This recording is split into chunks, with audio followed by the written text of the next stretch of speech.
I would request all of you, as we are starting this webinar, to keep yourself mics on mute so everybody can participate equally, and you can also share your views certainly.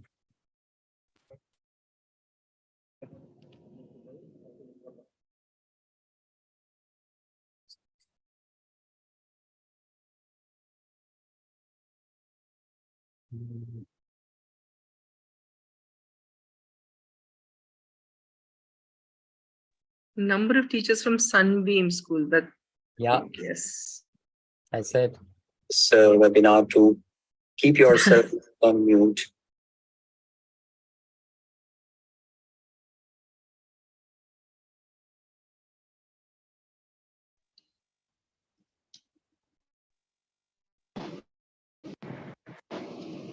All right. Well, until everyone joins, I welcome all of you from Edjobster. I'm Syed Hamid Hassan. I'm the founder of Edjobster. And with me, I have Vasundhara Kaul, who is founding partner of Carpe Diem Site Consultancy. And she is a trainer, uh, and she will be conducting this workshop today on brain-based learning, in which you are going to learn how you can make your classroom more interactive, understand the neuroplasticity, and understand the child mind, the child's brain, and you can teach them. You can create a learning curriculum in that way, so it will be more effective and more interactive, and there will be an outcome that you will be able to see in the students' results. So as we are going to just start in another 20 minutes, as there are a lot of people who are going to join as a very soon, and we are waiting for them. And if many people are not able to join, they can join us on YouTube or LinkedIn as well.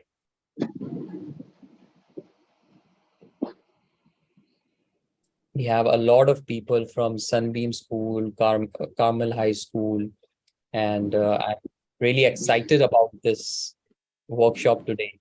And I think that we are able to create value for all of you. And that's why you keep on coming back, trusting us that we will be doing something good for the teaching community. And we have so far now, I would like to congratulate all of you. And that at Edjobster, we have built more than 1,500 teachers community with Edjobster. And we are continuously progressing, and we are able to give back to the community with the workshops and the material, and we will be coming up with more and more resources and giveaways for the teaching community.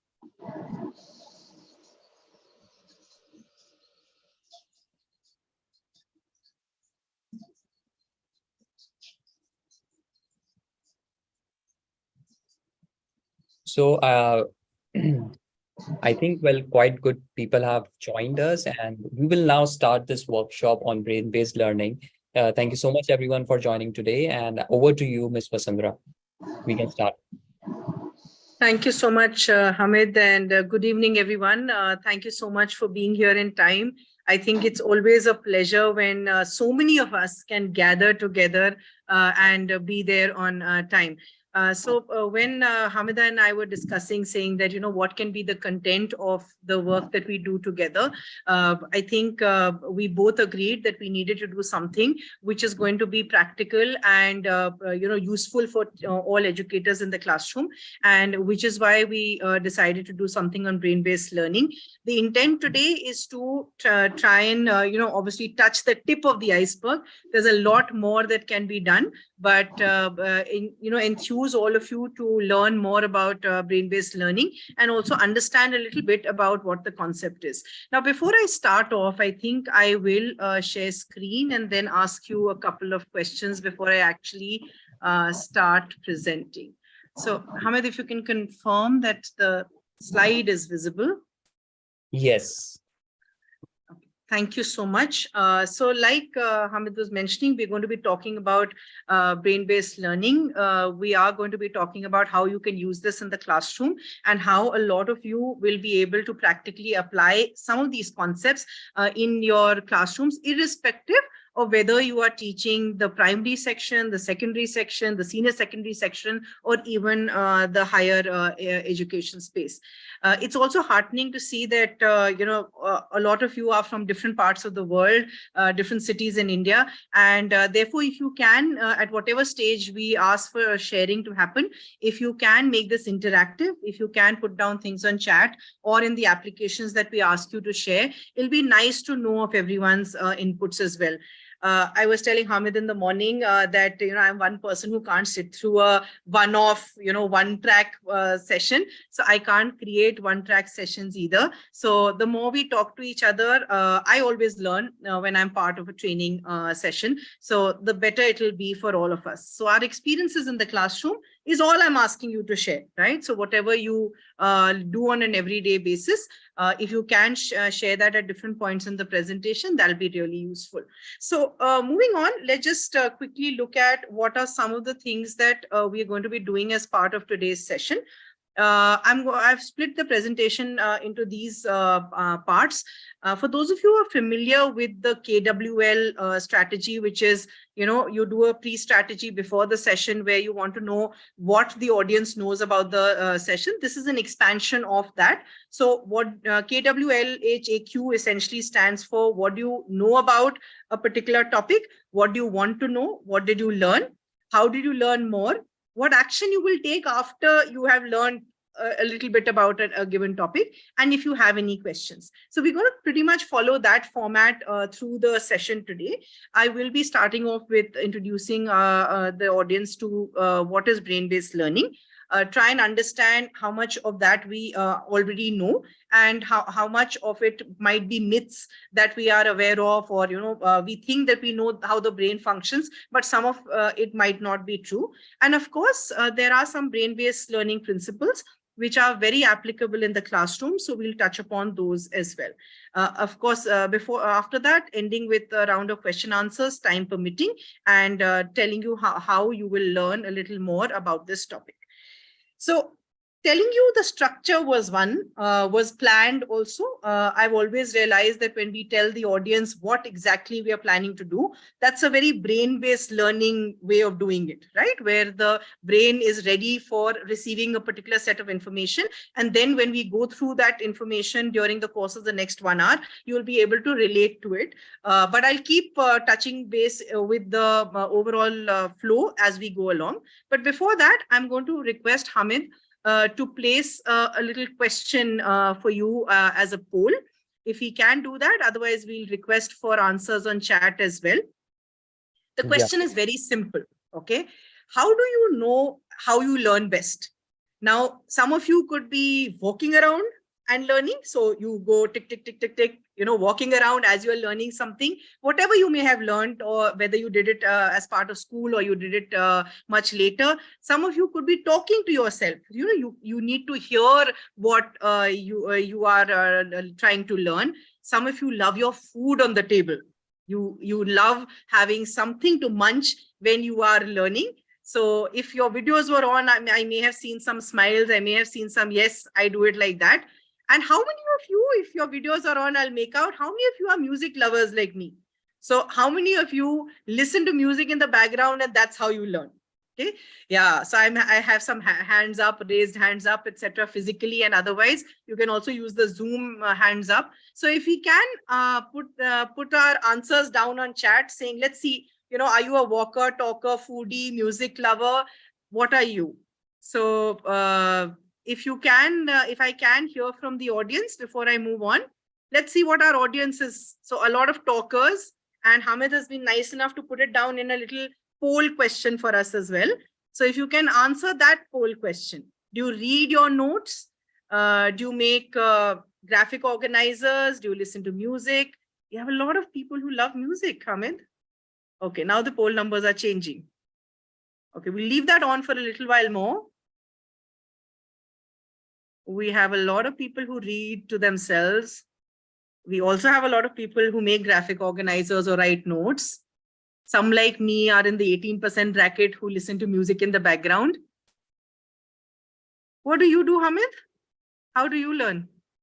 While we're waiting for the poll, maybe I can ask you. I think I read out my notes You aloud. read out your notes. Okay. Yeah. All right. So we do have a number of responses at the moment. Most of us are in between reading out our notes and writing. There are some of us who are also listening to music in the background, don't like the silence, and some of us who definitely need the food on the table. I think a lot of us do stress eating when exams are around. So a lot of us would be in that category at some point in time or the other. But the happy realization is that even in our classroom, so we are a classroom of 100 odd people, even in our classroom, we have a mixture of how people learn, right? We don't have a single way of learning. We don't have everyone who's listening to music. We don't have everyone who's talking. We don't have everyone who's doing something else. So we have a mixture even in this classroom. So when you're looking at that as a statistic, the statistic in your classrooms is also going to be similar, right? You will have people, and there could be other categories as well. Apart from these categories, if I were to ask anyone, do you have any other unique ways of learning or any other unique ways that you've encountered your students learning in? If they were not walkers, if they were not talkers, if they were not foodies, if they were not music lovers, any other unique styles that some of you have or you may have encountered, you can put that down on chat as well as we go along, right? So if there's something really, really unique, yes. So Vijeta ma'am is saying through activities. Rekha ma'am is also saying through activities. So a lot of you would find that there would be some very unique methods of learning as well. Through visualization, Sakshi ma'am is saying. So very interesting. Yes, kinesthetic ways is what you are putting down. So which is interesting. And of course, if you have a vision board or you're visualizing something, that's also one way of learning. Keeping that in mind, and then keeping the next quote in mind. If I can just request everyone to take a second or two to read this quote to themselves and just reflect. And if anyone who wants to, one person or one or two people who want to unmute and answer, when they read this quote, what came to their minds? And for those of you who might be watching this on the phone, and if our screens are really tiny, I could read it out. If we are teaching brains, we should be using strategies that align with ways that people consume and retain information, right? So if most of our classroom is to do with cognitive functioning, we must teach accordingly as well. So if I can request, Pavitra ma'am, you have your hand up from now or earlier. Do you want to unmute and answer? Anyone who wants to unmute? And just tell me, when you saw or read this quote, what came to your mind? Anything from your classroom that you recall? Anyone who wants to unmute and share, please? May I? I can't make out who the may I is. Okay, I am Shalini here. Am I audible now? Yes, Shalini. Okay, yeah. Tell me. Hi, good evening. Love With the topic 100 first. people, it's a little difficult to figure out who said may I. Yes, please. Okay, I love the topic first. Yeah. Thank you. And what I feel is like, use your brain to reach the brain. So, this is what my take is. Unless you think yourself, you plan, you organize things in your brain, not only on paper. You should have a lot of clarity that this is the student who behaves like this and thinks like this and absorbs like this.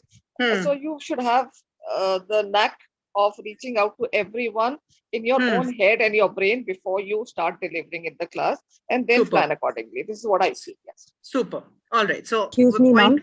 Point well taken. Yes, ma'am. Ma'am, I'm Pavitra.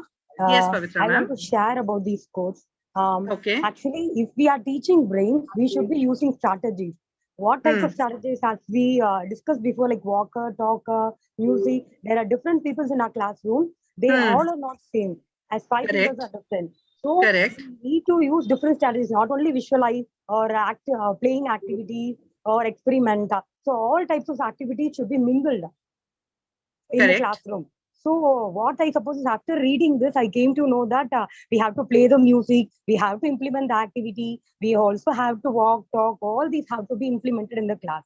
So this was the thing after reading I came to know, ma'am. Thank you. Thank you. Thank you so much, Pavitra ma'am. Very well articulated. Absolutely. So it's not restricted to one style only.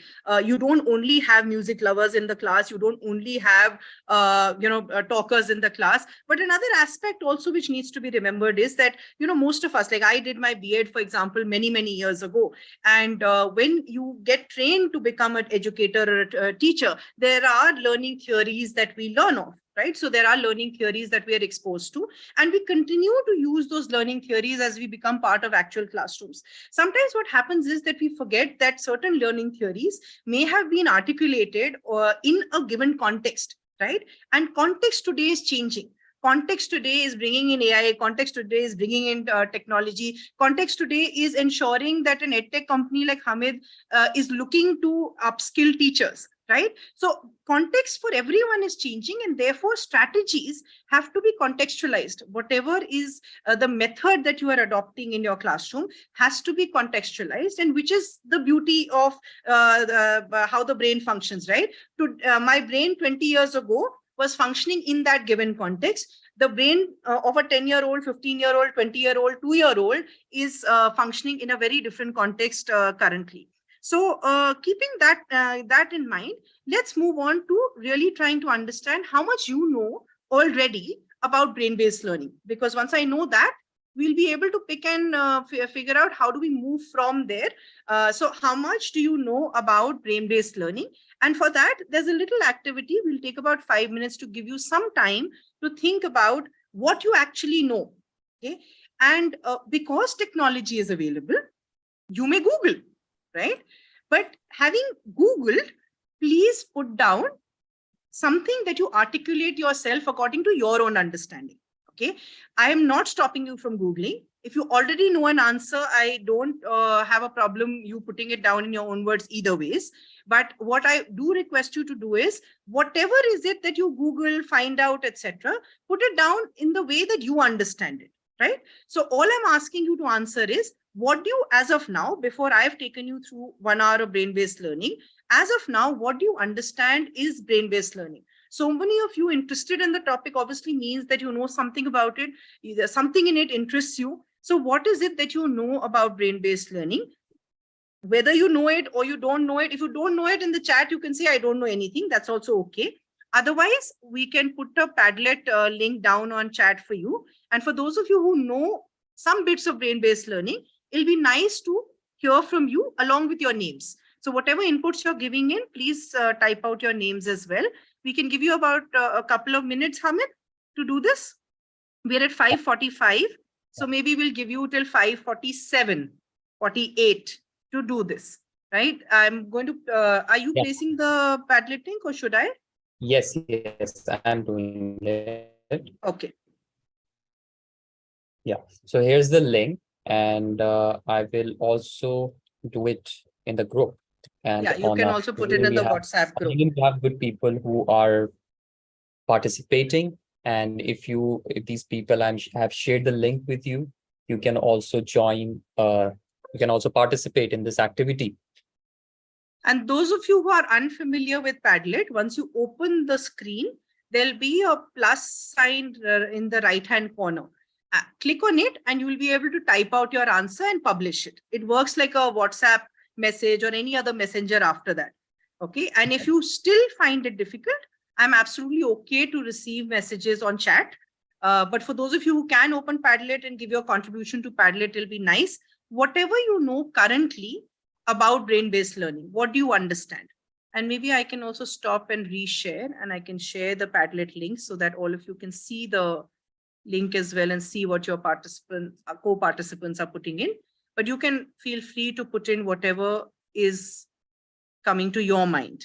Yeah.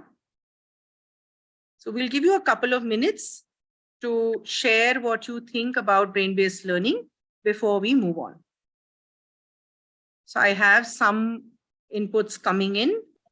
So for those of you who are not so familiar with Padlet, maybe the screen showing will help. So you have on the right-hand side a plus sign. Just click on that and you will be able to type in whatever you wish to type in. You can, in the subject line, you can put in your name if you wish to. If you don't, that's also fine. And then just publish. Once you've typed something, so you can say brain-based learning is.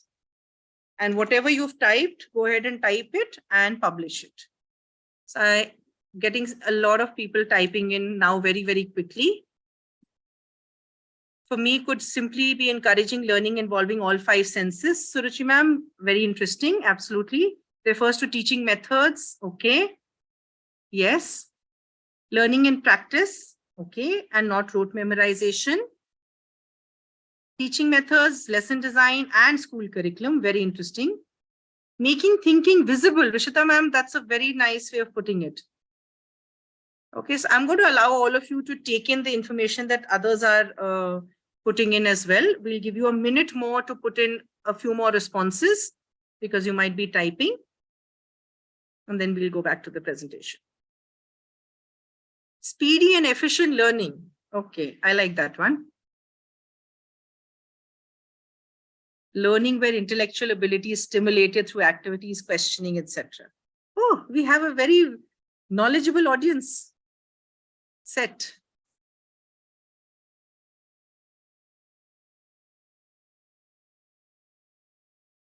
Okay, so this Padlet link is going to be available to all of you. So you can, as in when you think of things, you can keep putting them in. And even later, you will be able to access it because, it's already there on your group. So you will be able to open it at that time as well.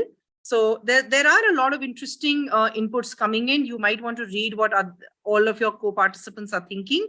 And meanwhile, let's go on to what research tells us. Right. So a lot of you made very interesting observations about the fact that it is an efficient way of teaching and learning. It is ensuring that a lot of us are taking in information through multiple senses. It's also ensuring that everything changes, right? Everything is impacted, whether it is the curriculum, whether it is the way we teach, whether it is the way the children are taking in the information. All of that can be part of brain-based learning. So you're right in a lot of ways. And let's just see a little bit more about what research is telling us about brain-based learning, right? So typically, when you're looking at the concept of brain-based learning, you're looking at saying that instead of how we were looking at learning earlier, where it was a lot to do with what, say, the teacher thought, what the child was responding to, etc., you were ignorant in many ways about how the brain functioned. And we were not consciously thinking, saying, oh, if I'm applying this strategy, is this working according to neuroscience? Is this working according to how the brain is functioning? Brain-based learning is essentially combining the concepts of neuroscience, learning that is happening in any learning environment, and ensuring that all cognitive functioning is happening in line and in tandem with each other. So the way I teach should be in line with how children learn, how children retain, how children memorize, how children take in conceptual knowledge, all of that. It is not about increasing IQ levels. It is not about testing IQ as well. So it's nothing to do with the fact that only a child who might be gifted or only a child who is cognitively very strong is a child who can be supported through brain-based learning. You can support, in fact, it is a very inclusive methodology because you'll be able to support all children using this methodology. Because like Pavitra ma'am slightly in the beginning said, that if you are able to figure out how this child is learning, taking in information, memorizing, or was it Shalini ma'am? I'm not sure. One of them had said this. You will then be able to plan strategies exactly in line with what the components of the classroom are going to be, right? So if you are going to be able to plan your lesson plan according to that, if you're going to be able to plan your evaluation according to that, if you're going to be able to plan how the classroom transaction happens according to how different children learn, you will definitely have a more efficient way of teaching and learning. That you'll have a more efficient way of teaching and learning if you're planning according to how the brain is functioning. Why are we saying that? Anyone who wants to give it a go? Anyone who wants to try and answer that question, saying, why is it a more efficient way of learning if you are teaching in the class according to how the brain is functioning? Excuse me, ma'am. Sorry. Please. Pavitra ma'am, I'll come back to you. Is there anyone else who had not responded earlier who wants to respond? And the others can also, they know, yes, Shelja ma'am. Ma'am, yeah, where we are not only giving the importance for listening. So all the time it used to happen, the teacher is speaking and the student is listening, right? So we are going to give the work to the students. So wherein the student will be in action, like, so maybe the activity they'll be doing art related or something. So they will be discussion and things like that. So where the brain is also involved in this, I think this might be the one. Okay. I'll hear Shalini ma'am and Pavitra ma'am out as well. Shalini ma'am? Ma'am, I believe because in this case, you are giving the tools and the skills to the child. He or she understands now how does he or she learn the best. So those skills and tools come handy in devising his or her own strategies to make learning more meaningful. This is what I believe. Okay, all right. Anyone else who wants to add to this? Thank you so much. Yes. Can I answer for the question? Yes, Pavitra ma'am. Ma'am, actually, the objective of preparing the lesson plan and all the teaching aids or activities is to make the students understand. That is the end point. So to make all the students understand, we are using this method. So that is the so what I understood. Brain-based method can fulfill the objective what we are planning. Okay, all right. I think someone else also unmuted. I'm not sure whether that was to share or just by mistake. First में हम लोग का ही निकला था तो जिसका हम लोग का नाम निकला सब I'm not sure. Are you talking to me, ma'am? आप मुझसे बात कर रहे हैं? I think we should continue. Continue, right? All right. So thanks, Hamid. So when you're looking at everything that has been shared, what you have to remember is that when we were looking at the traditional way of learning, a lot of it was to do with rote memorization, right? And what is memory at the end of the day? Memory is ensuring that something that is there as part of your short-term memory, something that you've observed, something that you have experienced, has gone and logged itself in the long-term memory. So if you are able to recall and retain it, that is memory. But all of learning is not just memorization, right? Being able to pay attention, being able to articulate what you learned, being able to focus on a particular topic or a particular experience and being able to express that in your own words, all of that leads to learning. So there are many functions that actually result in learning. For those of you who are fond of cooking, right? For those of you who are fond of cooking, do you think rote memorization is useful in cooking? Maybe yes, some recipes, yes, but eventually you go and experiment, right? So any skill, whether you drive, whether you ride, whether you learn how to type on the computer, all skills are a combination of multiple cognitive functions. So it is not just not just memory. It is multiple. You'll be problem solving along with critical thinking. You'll be critical thinking along with attention, along with memory. And because you need the child to do all of these simultaneously as well, is why teaching also has to happen in a way that the brain is functioning, right? If you're only looking at it from one standpoint of saying, okay, can the child memorize this or can the child pay attention to this, that doesn't take care of all aspects of learning. So, and which is where a lot of the information is lost, because a lot of the information never gets lodged in the child's long-term memory. The child doesn't understand. And if you are not able to understand something, nothing actually moves from your short-term memory to your long-term memory. Do you know when it gets lodged in your long-term memory? Only when you are able to build a connection. And that connection can only happen if some other cognitive functioning is happening, either problem solving is happening or critical thinking is happening, any other form of cognitive functioning is happening, not just memory, which is where it makes it so much more sensible to be using this approach. Of course, the research in neuroscience has only started in the late 90s, and which is why when this started becoming a little more popular, and when they started talking about brain-based learning, they came up with these broad goals for brain-based learning.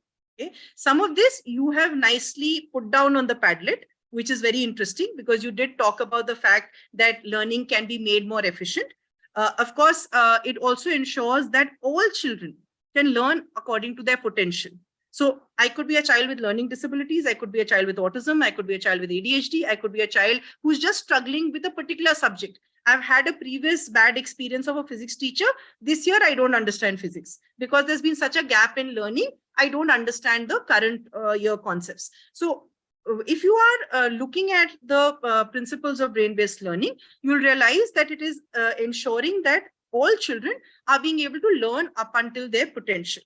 There is minimal losses of, effort loss in terms of learning, because like we were discussing a little while earlier, I know I learn best by walking, by talking, by listening to music, or in a combination of these things. So if I am able to identify that and I learn how to identify that, my ability to think becomes more efficient, right? If I know that if I have to drive up a hill and I have to put first gear in my car, right? If I put fifth gear, will I be able to drive up the hill? No, right? So there has to be a solution which is best suited to the problem. So if I am going to learn in a particular way and I use that methodology, there will be minimal loss of effort. I will be able to learn in the best possible manner. What is also very interesting is something that we were speaking about right in the beginning, which was about neuroplasticity, that a lot of us might believe that the brain can learn up to a particular level and after that we stop learning, right?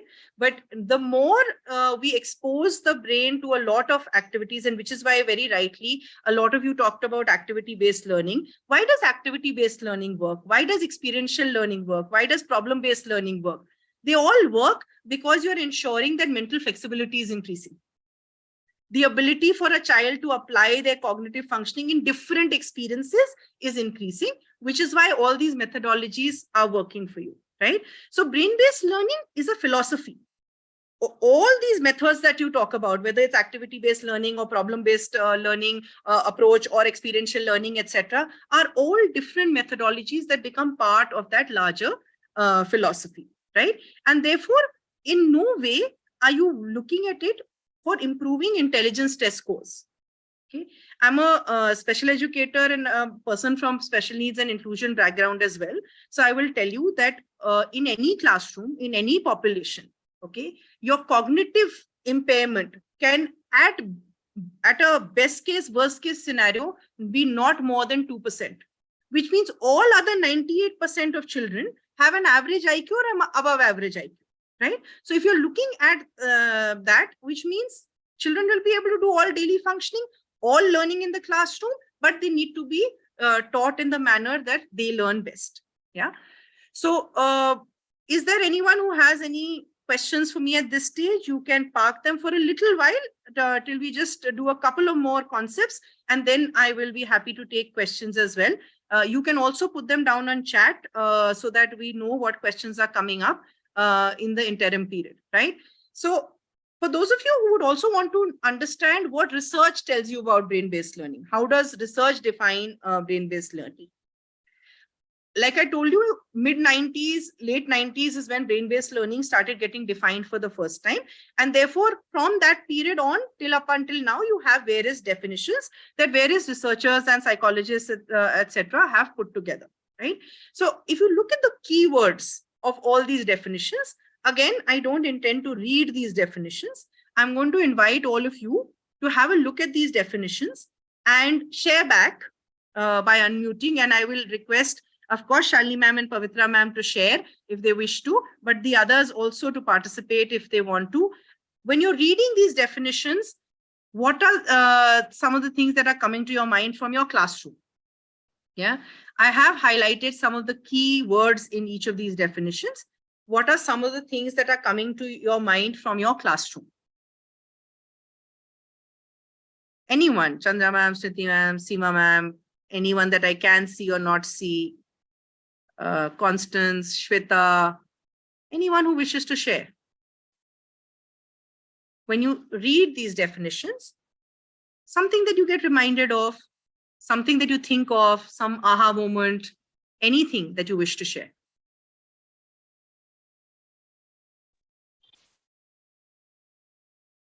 Anyone? It's a very large classroom. Yes. I'm sure someone will be happy to share. Yes, Chandra ma'am. Yeah. Yes, I would like to say my views about this brain working.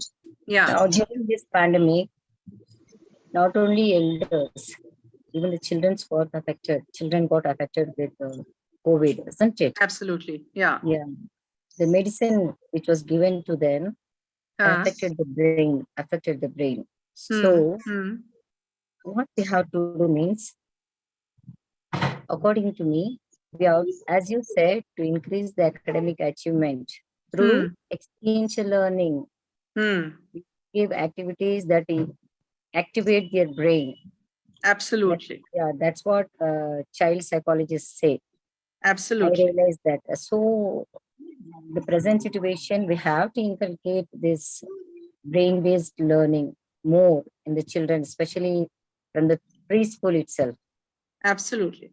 Because the more we ignite the synapses, the more we ignite the neurons, the more they are able to think in various ways through various experiences, then they'll make sense of those experiences on their own, in their own way, right? They may not learn in the first way you teach. They may learn in the second way, the third way, in the combination of experiences. They may learn by just listening to a peer sharing something. They may learn by reflecting and writing a reflective essay or making a model. So all of those will ensure that that process of learning, you are allowing that process of learning to happen. So well said, Chandra ma'am. Thank you for sharing. Lakshmi ma'am, you were unmuting. You want to share? Or anyone else?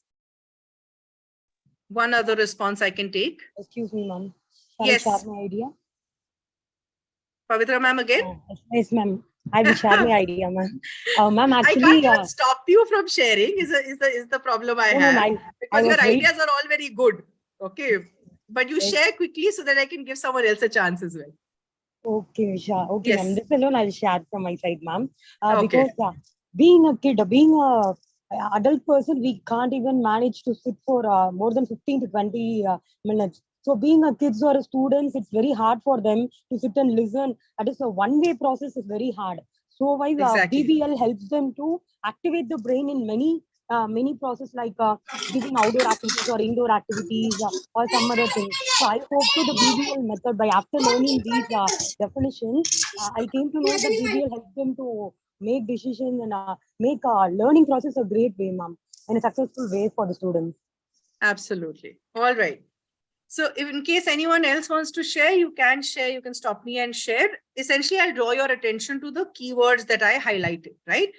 When you're looking at BBL and you're looking at understanding what that philosophy is, you're essentially saying that your sole objective is to ensure that meaningful learning happens in the classroom. Now, as educators, that would be our primary objective, to ensure that learning is happening no matter what subject we are teaching, what age we are teaching. That would be our primary objective, right? The beauty of it is that are you being able to ensure that you are being able to provide these various experiences so that depending on how each child's learning process works, that child is able to pick from that learning experience in their own way. Yeah. Smriti ma'am, I'll just come back to you in 10 seconds flat. Okay, I know your hand is up. I'll just come back to you. So if you're going to be able to do that thinking process, you will also ensure that it is not just one type of child that you're teaching. It is the many type of children, the entire diverse population that you are teaching in your classrooms. So that's the other benefit that you have. Yes, Smriti ma'am, you had your hand up. You have a question or you have a comment? Ma'am, I just want to tell the last point, which is highlighted as provide equal opportunities. And sometimes happened that we are running with syllabus, so we could not provide the equal opportunities to our classroom students. So that time, how we can just do the brainstorming, because we are lagging with syllabus. So we need to I am so happy you asked me this. I'm very happy when someone asks me this question, because then I am able to totally vent my feelings out. Okay, not to say that I don't run after syllabus. We all have to do it. At some point, there is a curriculum that we have to follow. But I just ask everyone, whenever this question comes up in any session of mine, I ask everyone to just think of a few things. Okay, one is go back to your childhood. Okay, and I'm going to ask this question openly to everyone. How many of you, okay, actually studied cover to cover 25 chapters in physics, 35 chapters in chemistry, 20 chapters in biology, 11 chapters in English, cover to cover, every page, every chapter. None of you did selective study? No? Switi ma'am? If you can put a hand on your heart and say, I studied cover to cover, is when I'll say run after the curriculum. If you can't, then No, I'll say run after learning. Okay? If the child is confident in whatever they are learning, they will do much better, right? The other analogy I will tell you is, if you are looking at all children in your classroom, everyone is not going to get 99 out of 100, right? But will you be happier if the average of your classroom is higher every year? This year, maybe the average of your classroom is 55%. Next year, the average of your classroom is 70%, right? Would that not be a better scenario to be in, where most children have learned more in your classroom rather than 2 children getting 99 out of 100, correct? So that is the other thing that you have to play with. Secondly, when we get into strategies, etc., there is a way of balancing the two out also. I'm not saying don't finish the curriculum. That is your responsibility as a teacher, as an educator, following a board. That is a responsibility that we all have. But there are ways in which we can incorporate, and when children learn faster, if it's efficient, okay, if children learn a topic faster, you can move on to the next topic faster. Vis-a-vis that, if you are spending so much time on the first 4 topics and getting stuck, either way it is not going to be finishing of syllabus. And then end mein jaake you will finish 10 topics in 10 days. That's not going to work either, right? So those are the thoughts that you will have to keep in mind. Shalini ma'am, can I come back to you in a little while? Or you Sure, want to add this... an answer, Smriti ma'am's... Sure, please. This is something you want to answer? You want to add something? No, I have to add this because this is something which is... Okay, I just tell you, I teach chemistry and I had just taken over an IGCSE class.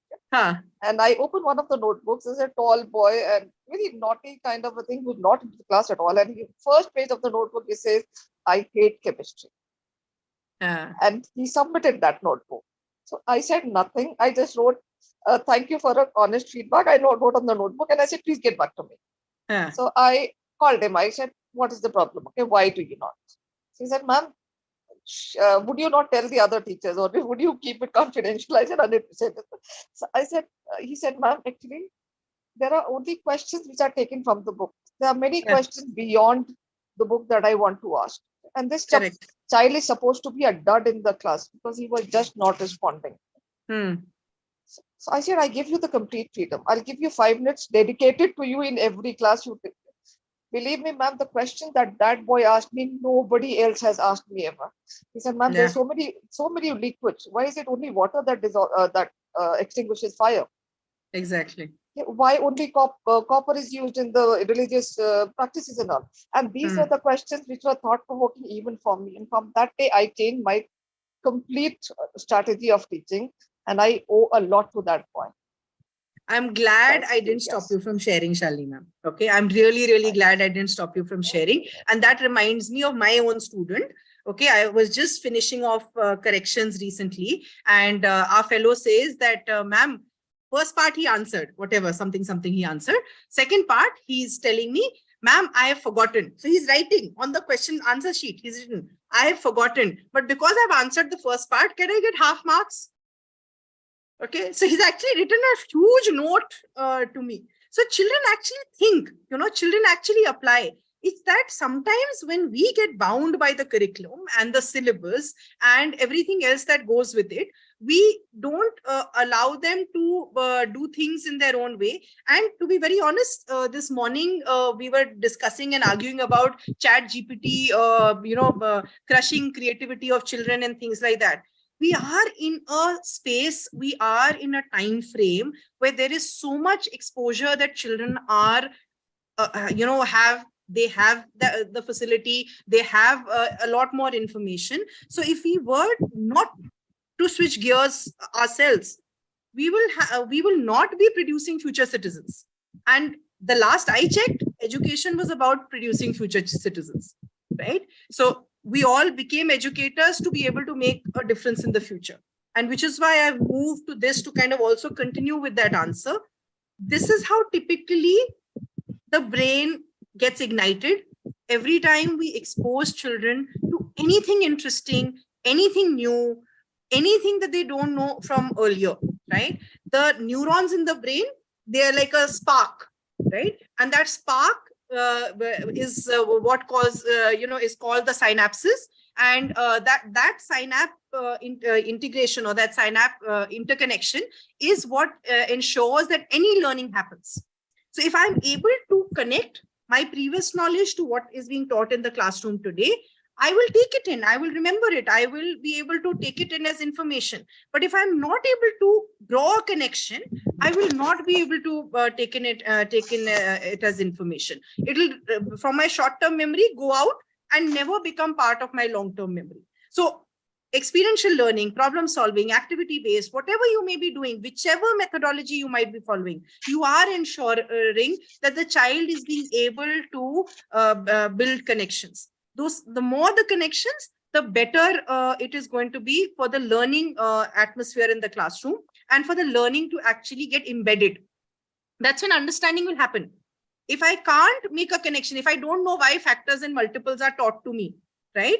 What am I going to do? I can't do HCF LCM. If I don't understand multiplication tables, I can't do factors and multiples. I can't do HCF LCM. If I can't do HCF LCM, I can't do so many of my real life problems. If some of you are maths people, the same thing goes for English, the same thing goes for chemistry that Shalini ma'am was talking about, or any other subject. Unless I can make a real world connection, it will never become part of me, right? And that is the power of neuroplasticity. The belief is that that is the brain's superpower. The fact that that little organ sitting on the top of your head is ensuring that everything else works for you. If you are teaching, if some of you preschool teachers, are some of you teaching the really young ones, teaching them writing for the first time? Do you or if you are not preschool teachers, if you've taught children, if you've observed children being taught how to write, etc., you would have noticed that, the first time they hold the pencil, they're not very confident. They'll hold it oddly. The muscles have not developed. But then once they start writing, they know that, okay, I have to pick up a pencil, put it to the paper, and I'm writing left to right. My directionality comes in. I'm doing letter formation, all of that. So no matter what I'm learning, I am learning, the brain is getting activated, and I am learning to keep bringing in newer pieces of information into my brain, which is the structural plasticity out of it. That every time learning happens, there's a physical change that happens in your brain as well. Because you had a schema of a particular knowledge set which was present.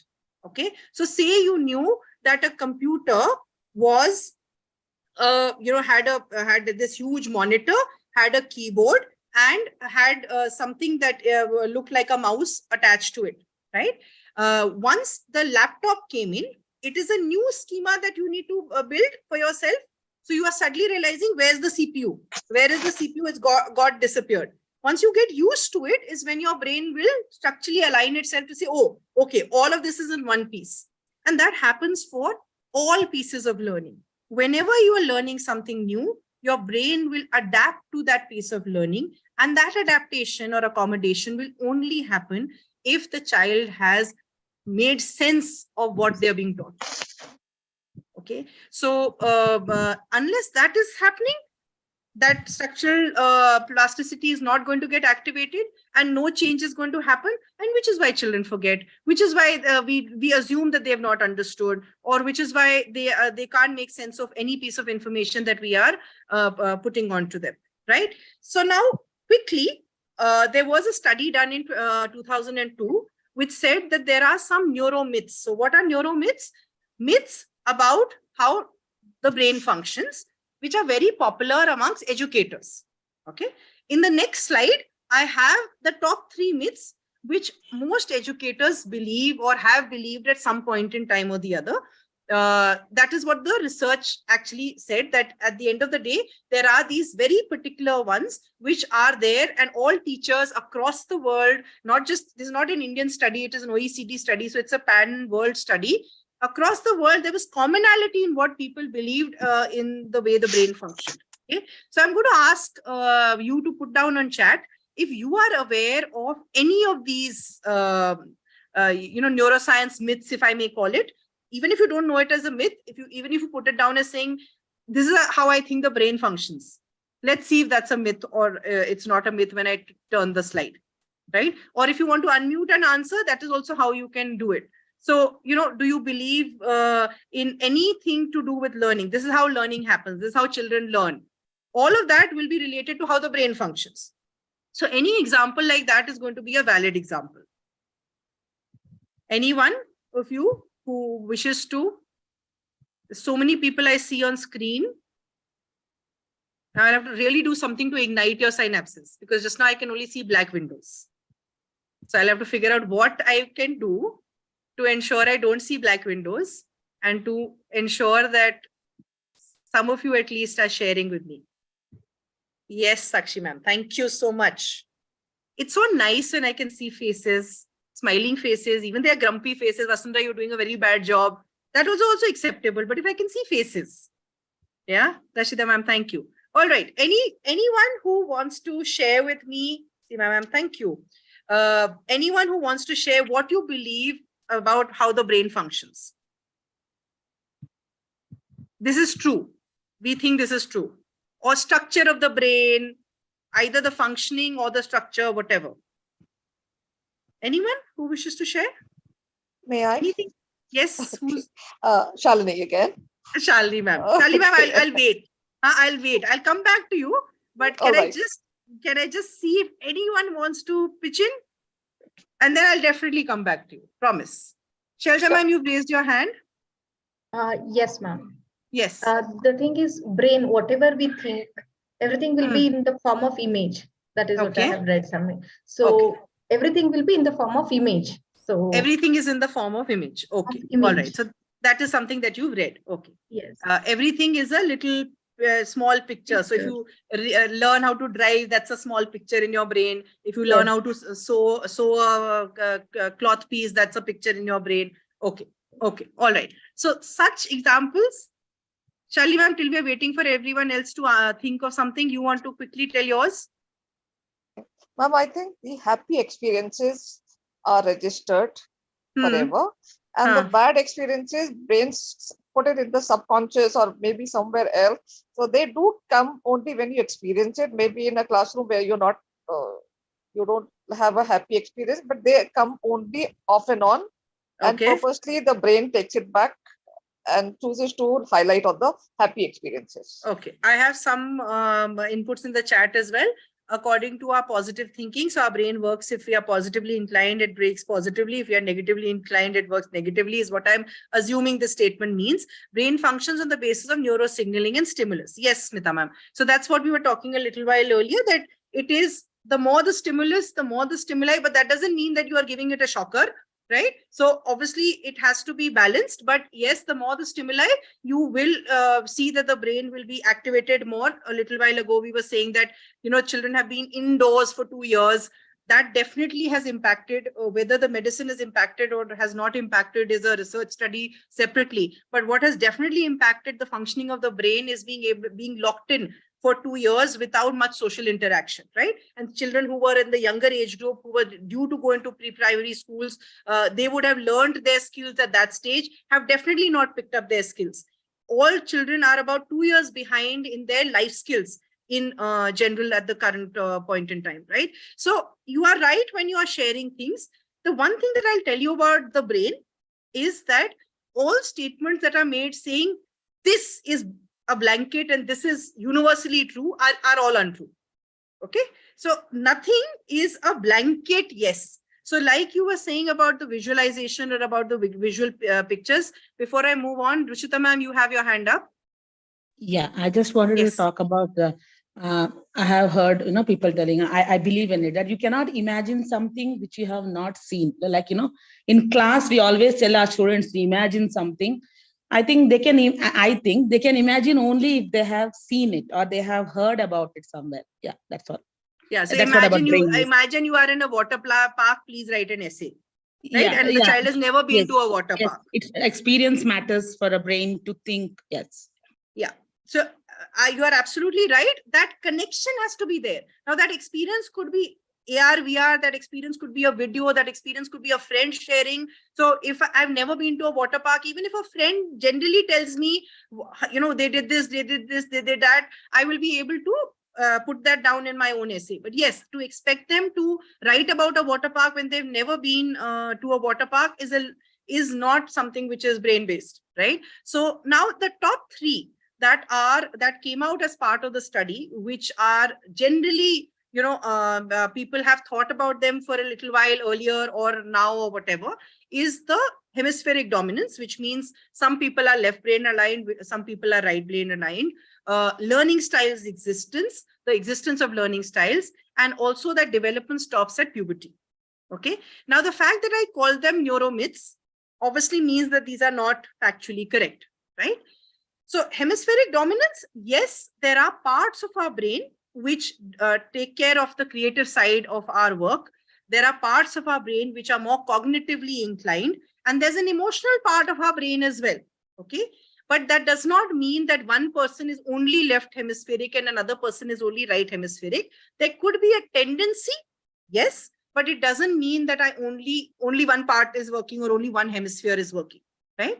So you will, in different circumstances, use both parts of your brain. So you may be doing a maths word problem solving, but are you telling me that creativity is not used in maths word problem solving? Creativity is used, right? What is creativity? Creativity is being able to be fluent in something, being able to, look at a scenario from different perspectives. So if I'm not being able to look at a word problem from different perspectives, I may never be able to solve that word problem or write an English essay for that matter, right? So the hemispheric dominance very clearly is a myth. Learning styles was a research study which had been done many years ago. We still talk about the VARK a lot, which is the visual, auditory, kinesthetic. We speak about all of that. But in the real world, again, like hemispheric dominance, it doesn't exist in silos. So just because I'm inclined to be listening to more auditory information or inclined to be more visual in nature, doesn't mean that I will only learn through videos. Okay, I will need a multisensory approach still. And of course, like Hamida and I were joking in the morning, that if development had stopped at puberty, most of you would not have been part of this session today, right? The fact that the brain still has the ability to take in information, continues to take in information, definitely means that our development didn't stop at puberty. The more we expose children at whichever age, yes, when they are much younger, it's much faster. It's a lot of information that they're taking in together, and they're able to take in that much more information, which is why we say that at the pre-primary, preschool level, whatever you teach the children will learn. But that doesn't mean that neuroplasticity doesn't exist for older people. Yes, Chandra ma'am, you have a question? Yes, I would like to say a few things. Yes. Suppose when we go out of the house for some days or few days out, yeah, we keep our house clean and go, isn't it? When we Yes. come back, we feel that everything which is being dusted was not in use, isn't it? The Yes. same way, the children's brain is not given any activities. It will be like that only. Especially pre-KG children, they should be given more and more activities that kindles their brain. The brain grows very fast, works very fast. I think so. I hope so. Yes, yes. Psychology was my subject in my graduation. I can make yeah. out Chandra So ma'am, and then I'm going to think of take permission and use that analogy in my next workshop. Yeah, that you have to dust the children's brain and therefore provide a lot of activities. Beautifully put. Yeah. We should not keep children's brain idle. Absolutely. That's what the NEP also says. NEP 2020 says Yes. children should be, they have to plan for that. Correct. Absolutely. Yeah, so when we've broken some myths, which means some things also have to be true, right? Just because I say some things are untrue, learning styles don't exist, hemispheric dominance doesn't exist, your brain is continuously getting charged and you are learning on an ongoing basis. Therefore, something has to be true as well. And those are some of the, now what I'm sharing with you today are not all of the brain-based learning principles. I'll be honest about it. There is a lot more to be learned, but still this is something to give you a little bit of an idea of what are some of the ways in which it can be adapted into the classroom if these belief systems are adapted as well. So one is that the brain is a parallel processor, which means it is able to listen to you, do something at the same time, etc. So sometimes we tell children, please pay attention, please look at me. And sometimes they are wanting to process something that you have said a little while earlier, or think of something, suddenly they'll come up with an idea, etc. The brain is not just doing one single task at the same time. If it was, then you wouldn't be able to write and look up and copy the notes as well. Otherwise, looking up would have been one instruction, and the child looks up, then comes back, and then starts writing again. So the brain is definitely a parallel processor. You being able to engage them in activities and them being able to listen to instructions is an absolute possibility. Learning is to do with the entire body, multisensory. Different things can work in terms of touch, feel, smell, hear, all of that. So the more multisensory your approach is going to be, the more closer to brain-based will it be, right? Because the brain is taking in information from all. It's telling the eye to see, it's telling the ear to hear, it's telling the mouth to maybe say something, express something, and it's asking the hand to touch if you think it's important to touch. So the entire physiology is normally engaged depending on what is the learning environment, right? This one, the third one, I find very interesting personally, because I feel that that is what drives me as well. And I think drives most educators, that the search for meaning is innate, which is why we are sitting here, we're discussing, we're trying to learn a new topic, we are trying to engage and share our experiences, because we are always wanting to understand. It doesn't say the search for memory is innate. It doesn't say the search for remembering is innate, right? Unless I'm able to understand, unless I'm able to make sense of something, unless I know it deeply enough, as an educator, I'm not confident of using it in the classroom, right? The same thing is for children as well. They may know something vaguely, they'll never reproduce it in the exams. They will only reproduce something that they're confident about. So the search for meaning is innate to the youngest child. They want to understand before they do anything. They process anything, they ask anything, they tell anything, right? And that is the piece which is then linked to you being able to provide them reflection opportunities in the classroom, discussion opportunities in the classroom, being able to learn from each other in the classroom. All of that provides greater meaning, right? Now, quickly, the last three, because they are quite self-explanatory. Learning, like I said, is innate, but it's also in patterns. I think Chandra ma'am said it a little while ago. Some of you was sharing it a little while ago as well, that you are going to look for a linkage. If I know something, I think Rishita ma'am had given you a beautiful example where she said, unless I know something, I cannot feel confident about it, right? So unless the pattern exists in my brain, I will never be able to reproduce it. So if you are expecting the children to write an essay on something in the exam, you should have exposed them to similar experiences while you were teaching. And of course, emotions are a critical part of patterning.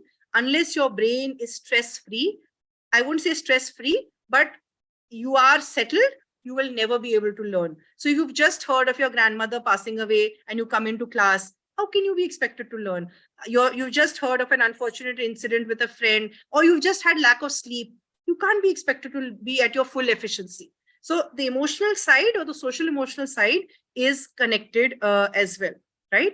And every brain simultaneously perceives and creates parts and wholes, which means that you are looking at the big picture and you're also trying to synthesize and analyze at the same time. I hope that's made sense and that's useful to all of you. I'm just going to go quickly to ask you the question before we wrap. Why do you think brain-based learning? And I think most of you, while sharing during the session, have given each other reasons enough.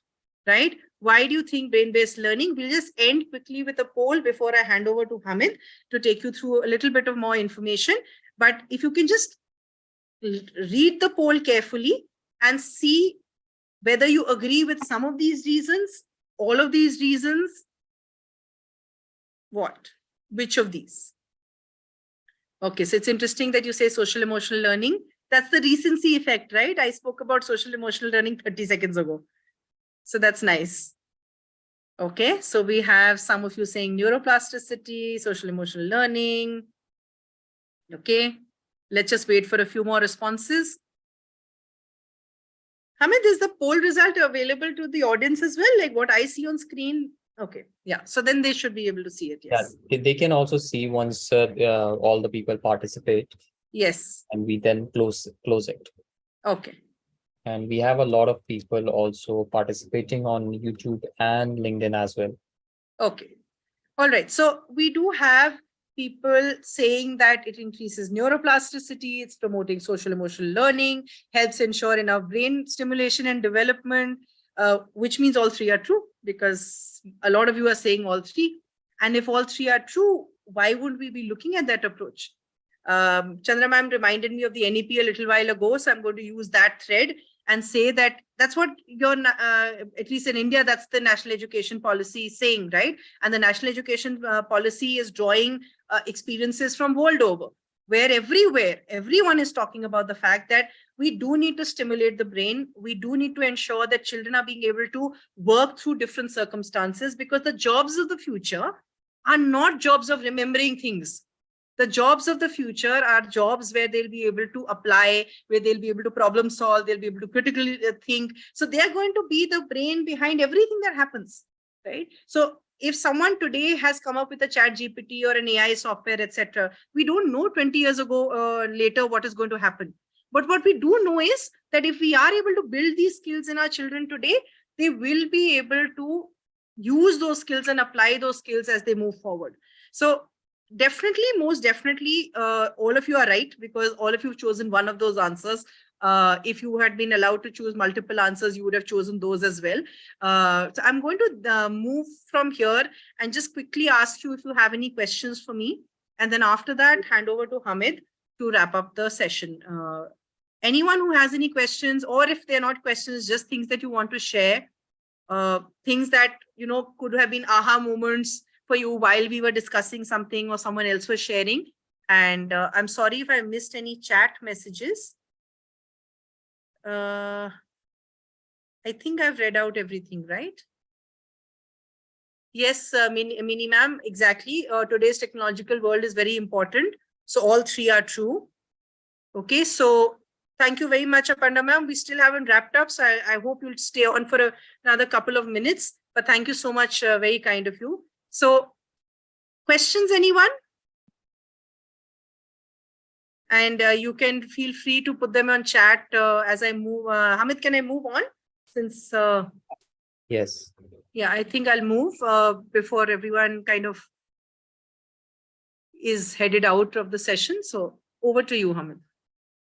Okay, thank you so much, Ms. Vasundhara, for taking this session. And I hope that all of you people who joined was able to take great value from this and learn the new concept of brain-based learning. And thank you so much for joining the session. But there is still a question, like, is it all about brain-based learning that you learned today? It was just a glimpse, an introduction, but still there are a lot of things that are yet to be learned about brain-based learning for implementation in the classroom, for understanding the students that you are teaching, right?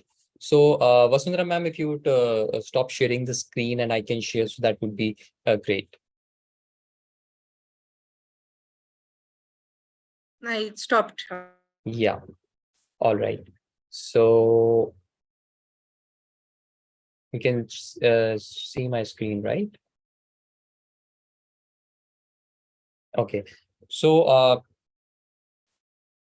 so do you want to know more about the brain-based learning? If you can tell me in the chat, like there is still more, that there is a complete course that we have that we want to give to all the educators who have participated in this workshop today on YouTube and also on LinkedIn as well. So, well, there are a lot of people who are saying that they want to learn more about this concept. They want to increase their classroom engagement, their participation of their children. And thank you so much, Ms. Shalini, for sharing that story of your student. And because if we give an open hand to the student, in the classroom and let them think beyond the textbook, then we create great leaders out of these students. So, well, there is a lot more to learn about brain-based learning. So this is it. Now, this is the learning opportunity for all of you.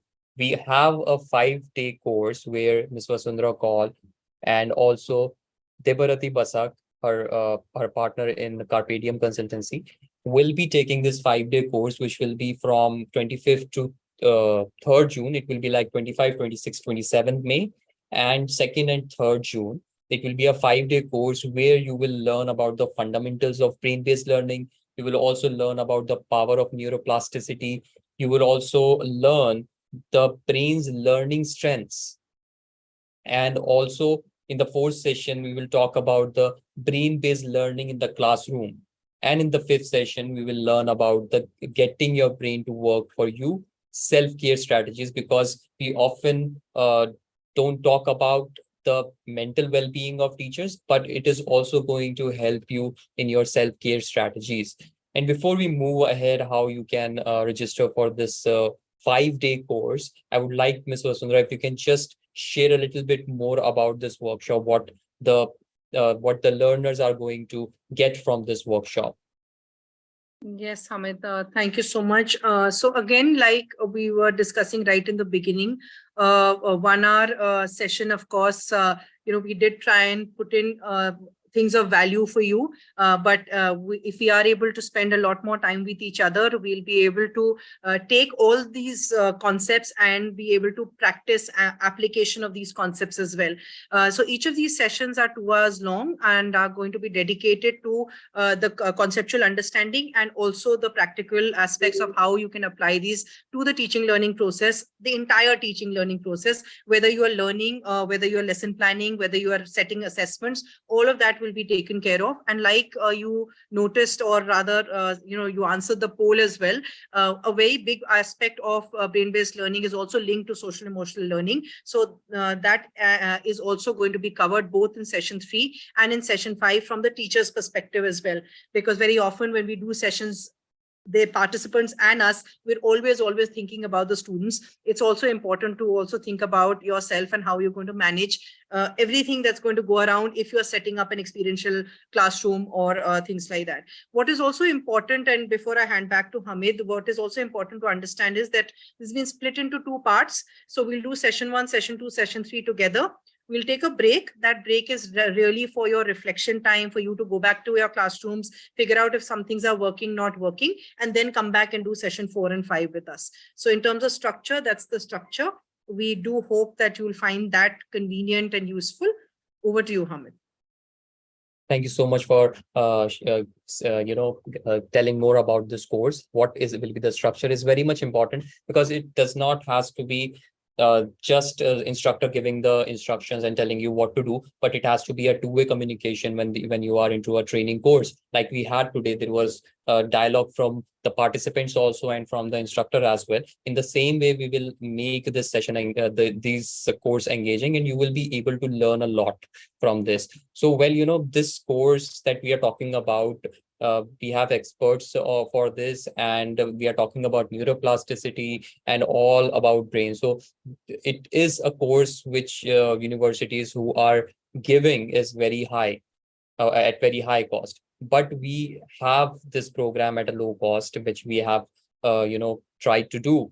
But I would like to know from you, like, how much would you, opt in for this course? How much can you, as an educator, to learn? How much can you pay for this course? So certainly we can try to figure out a pricing which will be suitable for you.